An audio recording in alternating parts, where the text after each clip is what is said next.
Hey guys! So you want to become a portrait photographer. Well, I am just getting started in that field myself, but I have already learned a ton of tips for how to get started. So in this video, I'm going to share what I've already learned about portrait photography. So I'm going to go over what gear you need, or basically the basics of what gear you need in order to be a portrait photographer. I'm going to tell you some different tips that I've been told from other photographers and filmmakers about how to develop your aesthetic and how to treat models and how to work with clients again in the future, you know, get repeat clients and that kind of thing. That's really important in our business. And I'm also going to talk a little bit about editing your photos in bulk at the end of this video. So if you want to get a little bit more technical in that way, then stick around until the end. Alright guys, let's get into it.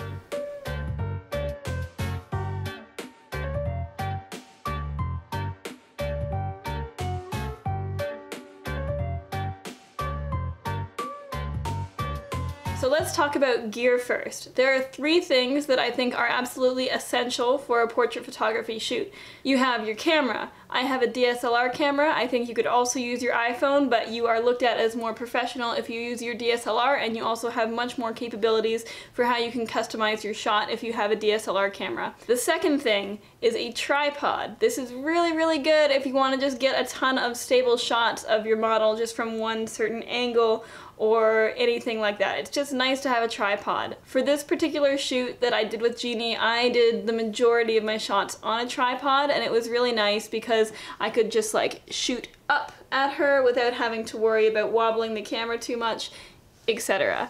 The third thing is an LED panel light. So this is really good, especially if you are shooting in a setting where the lighting isn't completely ideal, like if it's too dark, or even if there's just like one major light source coming from a certain place and you want that certain fill light, the LED panel light can provide that. So those are my three things that I absolutely recommend for gear that you bring on one of these shoots. And then also just make sure that you bring your charged batteries and empty SD cards. Well, I thought I'd just show you guys some of the things that I brought along with me on this shoot. So here we have my tripod, my trusty camera bag, and a picnic basket full of props because I'm going to kind of go for a vintage garden theme with this photo shoot. I'm realizing that I really like the look of old-fashioned stuff mixed with kind of a sultry, sexy feel. So this model, being one that does a lot of lingerie shoots and that kind of thing, I think that she'll be perfect to pair with, and I really hope that these two aesthetics balance each other out. So if you want to get into portrait photography, or any kind of photography for that matter, then it's important that you choose an aesthetic that is kind of uniquely yours. If you find an aesthetic that you think is beautiful, if you're comfortable with this, then you know what looks good in this aesthetic, and then you'll make something more beautiful than if you were taking a picture of something that you weren't necessarily interested in, or something that you didn't necessarily like see the beauty in. When you see the beauty in something, then you can, as a photographer, frame that, and then other people will see the beauty in that too.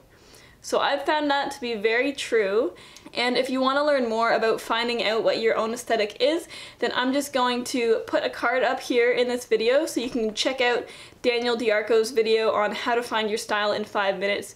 Daniel DeArco is a really great photographer, and he's a friend of mine, and he's given me a lot of great photography and filmmaking advice, so definitely go check out his channel and also his Instagram account. My personal aesthetic is kind of old-fashioned but also kind of sultry at the same time, so I tried to find a model who was a little bit edgy and whose images I just really could get behind. And so yeah, that's my note on finding your aesthetic. Now back to the photo shoot. Alright, so the photo shoot's going really well. My model just went to go to the car to go and put a different shirt on, but let me just show you the setup that I have. It's this cool little Victorian picnic setup. Victorian picnic in the winter, that's kind of what we're going for here.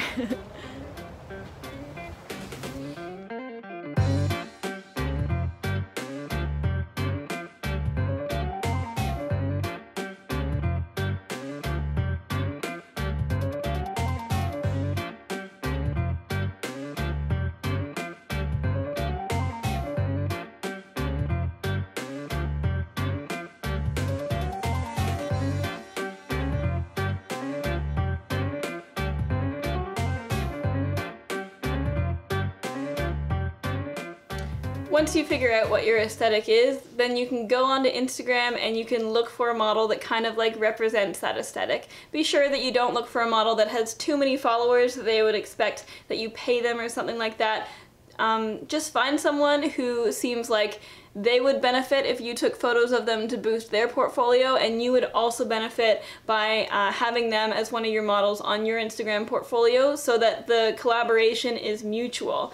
And also when you do DM these models to ask if they want to have a photo shoot, it really helps to just make it seem really clear that you want to help them and that you like their aesthetic and that you want to represent their aesthetic in a way that's beautiful and where they're going to have some really great Instagram or portfolio content after the photo shoot is finished.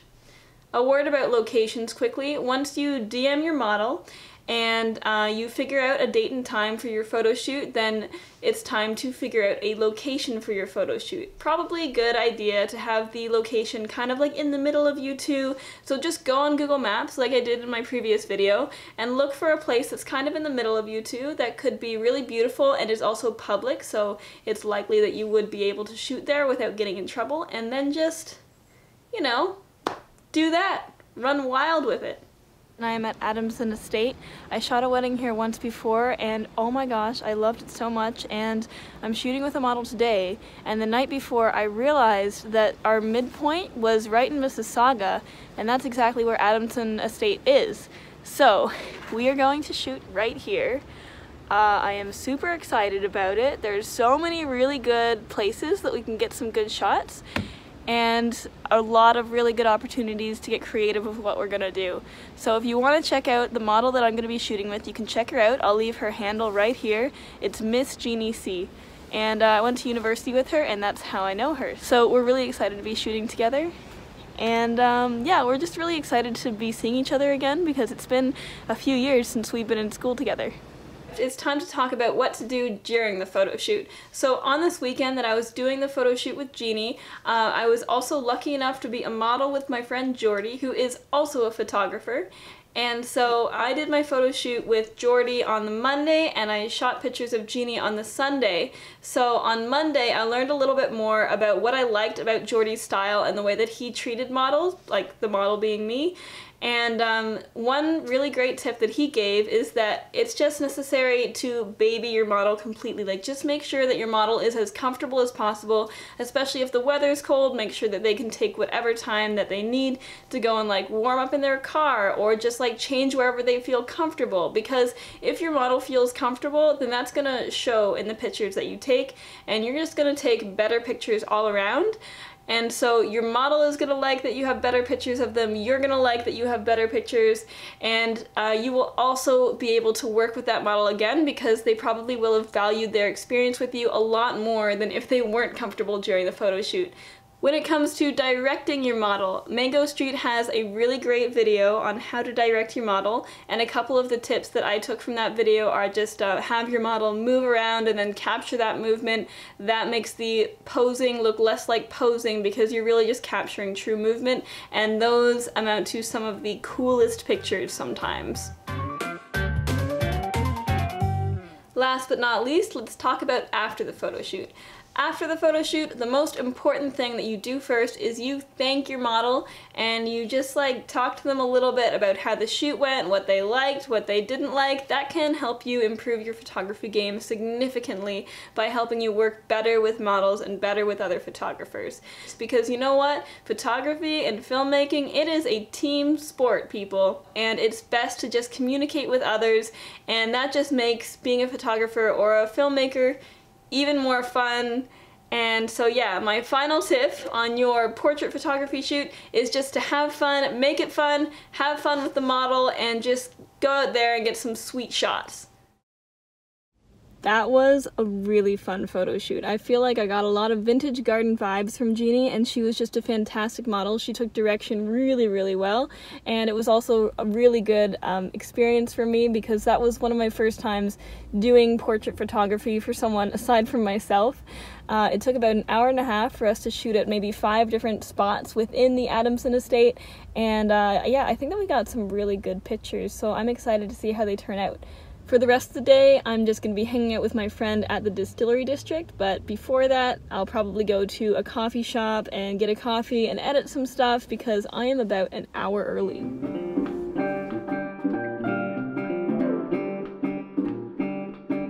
Alright guys, so right here I'm just opening up Lightroom Classic. I'm gonna go through all over 700 pictures that I took with Jeannie while we were doing the photo shoot, and I'm just going to put different star ratings on each of the pictures, or at least on the ones that matter. The ones where she's blinking and that kind of thing, I don't really worry about them too much. You can see that pop-up coming up over and over again. That just means that I removed a photo from Lightroom. I did not delete the photo, I just removed it from Lightroom. And then I'm giving the pictures star ratings, so the ones that I like the best I'm giving a 5-star, and those are the ones that I'm probably going to edit and that Jeannie is probably going to see. I only ended up with about 60 pictures at the end of this process that or maybe 60 or 70 pictures at the end of this process that I thought were really 5-star worthy. And luckily it was pretty quick to edit all of these pictures because I just synced up a lot of the pictures, and I will show you that when we actually move into the editing part of this little Lightroom run-through. There's a lot of pictures too that are really similar to one another, so I'm just going back and forth between those pictures and deciding which ones I want to keep. Sometimes there's a clear, better one. There's no use in basically having a duplicate and keeping the one that's slightly worse.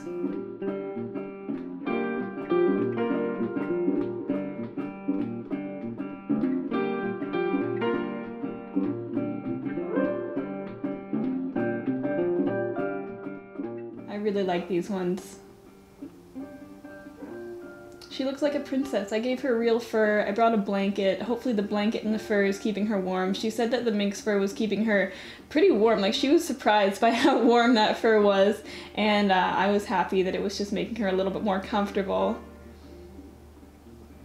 I really like these shots. This is what I was talking about when I was saying use movement. Just bring a prop that you can have the model play with like this, and it usually produces a really cool shot. Don't forget to keep your shutter speed at 1/200. Here are the shots that you saw us taking when I did that little like time lapse. Alright, so first thing that I do is I just want to crop the pictures and I want to rotate them so that any of the straight lines in the picture, like the walls and that kind of thing, are completely straight. I'm just bringing out the highlights in her cheeks here and lifting up the shadows a little bit so that she doesn't blend into the background. And I'm also increasing the saturation so that those fake flowers really pop. I'm not really a fan of the fake flowers, but her facial expressions in these pictures are just really beautiful. These were the first pictures that we were taking, so I just, like, she had full energy at that time, and I think that we got some of her best facial expressions here. Just playing around with how I want to frame the pictures. I kind of wanted to warm them up a little bit.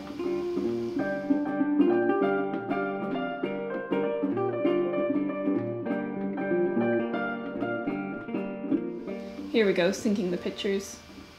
There's lots of tutorials online for how to sync up the color and the edits that you did to a certain picture. So, you know, just go on Google, go on YouTube, and look up those because they're just really short videos and they give really good explanations.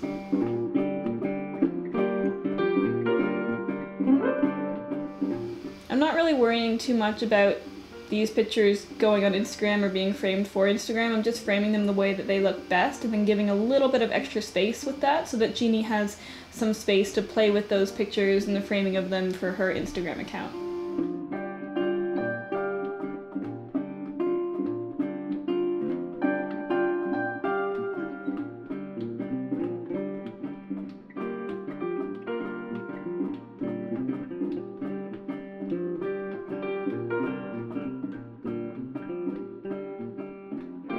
This one's really nice. One of the tips that Mango Street gave in their video for how to pose a model is use lots of lines and S shapes. So here I'm trying to get her to do kind of an S shape with her body, and I think it shows off her curves pretty well and makes for a pretty cool looking picture. especially with these scarf pictures. I used movement and the S-shape idea in these scarf pictures, so I'm really happy with how they turned out too. Also, the colors are just really nice. I love the pastel.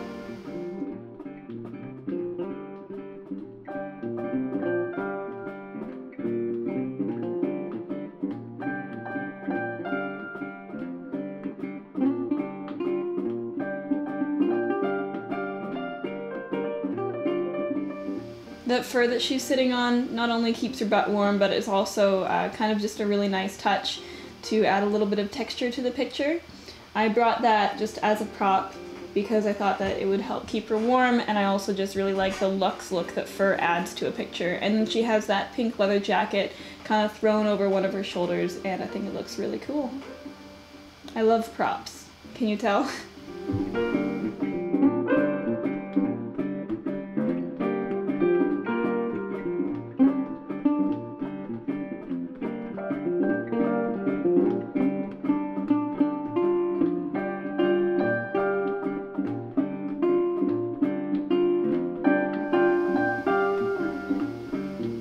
These are probably my favorite pictures of the photo shoot, just because I feel like they look like magazine shoots. They look so cool. I love the movement with the blanket, and then I love the colors, and I love the location. I just love everything about this particular spot that we took the pictures.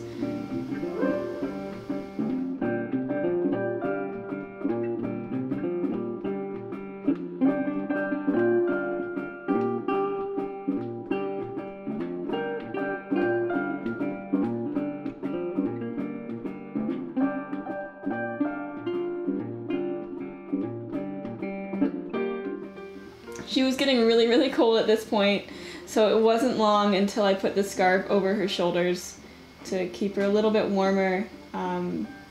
Luckily the photo shoot wasn't too long. It was an hour and a half, but that's pretty average, maybe a little bit below average for the amount of time that it takes to do a full photo shoot with multiple locations and everything. And it helps that I got there a little bit earlier to kind of scout out the location and decide which spot I wanted to take her to have her pose in.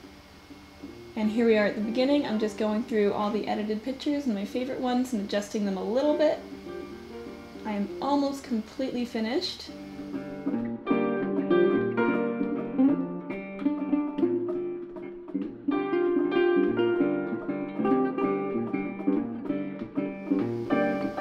Alright, and now I'm just exporting all the pictures.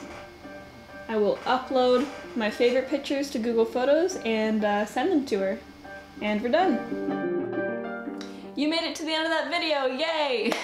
That video was so long that I ended up changing my hair in the process. But anyway, thank you guys so much for watching. I hope that you learned a little something from this video, and if you have any questions or comments, you can just leave them down below. If you want to give this video some love, you can just hit that little thumbs up icon, and I will see you guys in the next one.